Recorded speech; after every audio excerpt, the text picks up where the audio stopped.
નહીં, આમાં ક્યાંય આવતું નથી. ભગવાન મેળવવો હોય તો સંસારી પહેલા મેળવી શકે, સંન્યાસી કરતા સંસારી પહેલા મેળવી શકે. શા માટે?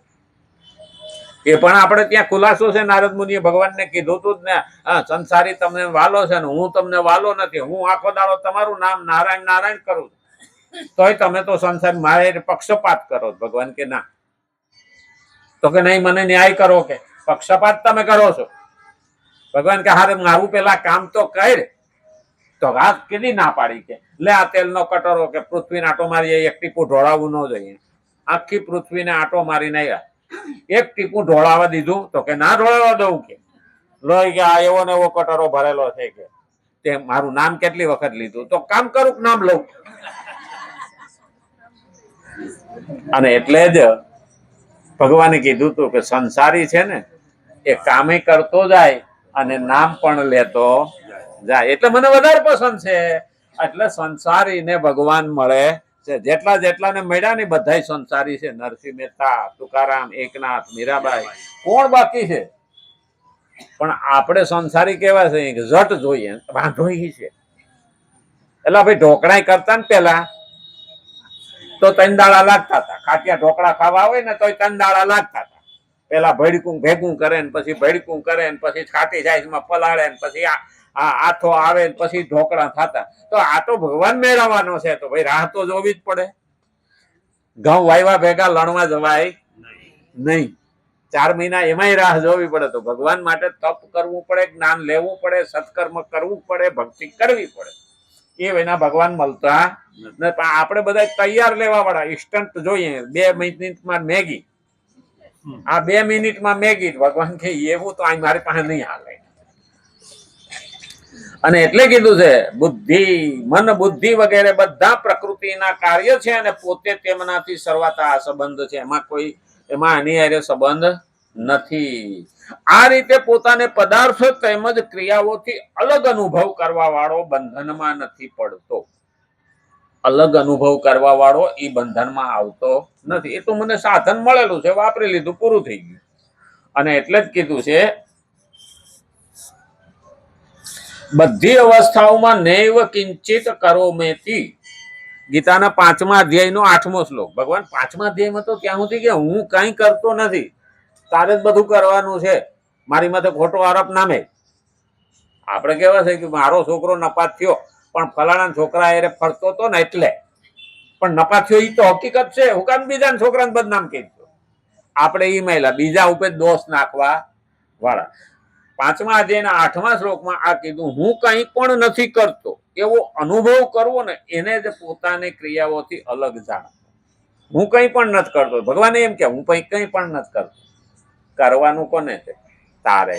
અને આપણે જે શરીરથી કરીશું ને એ સારું કરીશું તો સારું ભોગવવાનું, ખરાબ કરીશું તો ખરાબ ભોગવવાનું. કર્યા વિના કંઈ મળવાનું નથી.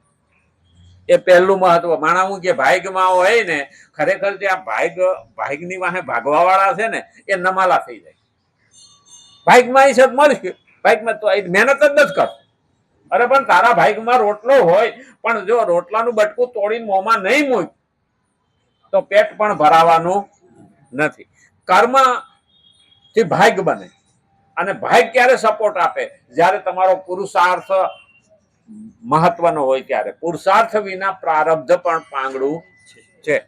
ભાગ એમનેમ દેતું નથી. મહેનત કરવી પડે. મહેનત કરો અને ન મળે તો ભગવાનને ફરિયાદ કરી શકો, પણ મહેનત કર્યા વિના સીધું આપણે એમ કહીએ ભાગમાં હોય તો મળશે નહીં. અરે કિસ્મત કા ક્યાં ભરોસા? તું ખુદ કિસ્મત બન જા. કિસ્મત બનાવવું એ આપણા હાથમાં છે.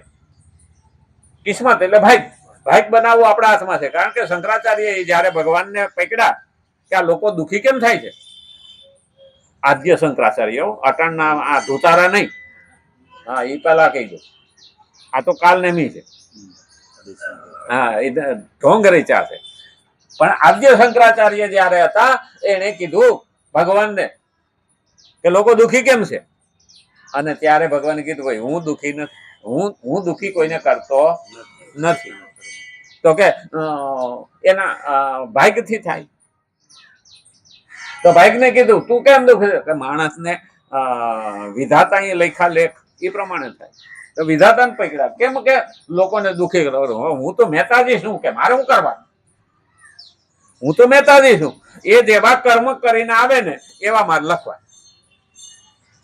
કર્મમાંથી ભાગ થાય એટલે એને કર્મને પકડ્યું કે ભાઈ તું કેમ આવું ખરાબ આવી છો, તો હું શું કરું, માણા જેવા કર્મ કરે એવું મારે બનવું પડે. એટલે પછી અંતે માણાને પકડ્યો, તું જે કર્મ કરે છે એમાંથી તારું ભાગ્ય નિર્માણ થાય છે. એ ભાગ્ય વિધાતા તારા કપાળે લેખ લખે છે અને એ લેખ પ્રમાણે તારે જીવનમાં ભોગવવું પડે.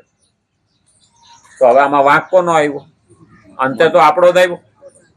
તો કર્મ આપણે જ કરવાનું. તો સારું કરશું તો સારું ભોગવશું, ખરાબ કરશું તો ખરાબ ભોગવશું. હવે બીજ બોયે બબુલ કે તો આમ કહાં સે હોય? બાવળના બી વાવીને બેઠા હોય ને પછી ખેતરમાં આપણે આંબાની આશા રાખીએ તો કોઈ દી થાય નહીં. અને એટલે જ કીધું છે આ રીતે પોતાને પદાર્થ તેમજ ક્રિયાઓથી અલગ અનુભવ કરવા વાળો બંધનમાં નથી પડતો. અને એટલે જ કીધું એને જ પોતાની ક્રિયાઓથી અલગ જાણવું અર્થાત અનુભવ કરવો કહેવાય છે. દેખવું, સાંભળવું, ખાવું, પીવું વગેરે બધી ક્રિયાઓ જે અને દેખવા, સાંભળવા વગેરેના વિષયો, ખાવા પીવાની સામગ્રી વગેરે બધા પદાર્થો છે.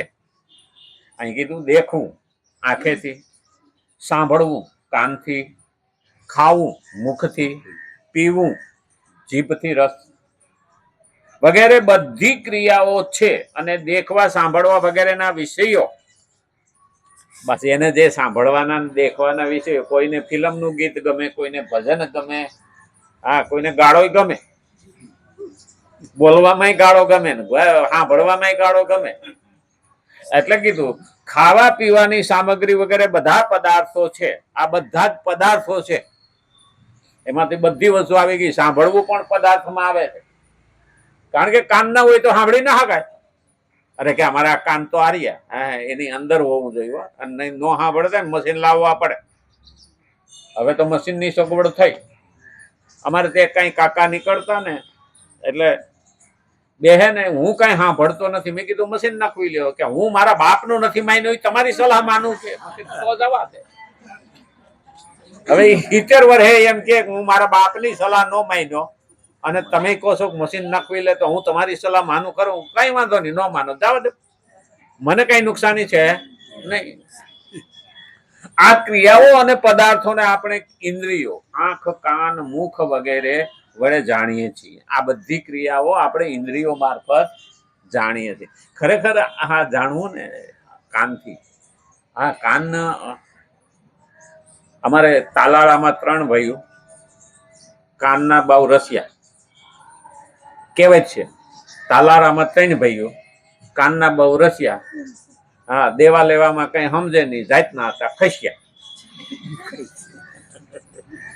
એટલે એ કાનના રસિયા. એને કાનમાં ભજન હારા હાલતા હોય, ફિલ્મના ગીત હારા હાલતા હોય ને એ તમારે ત્યાં જઈને પોકી જાય, પણ લેના દેના કુછ નહીં. અને જાતના હતા ખસ્યા. એટલે હંમેશા પેલું યાદ રાખવાનું, કાનને ગમે એવું નહીં પણ આત્માનું કલ્યાણ થાય ને એવું સાંભળવું.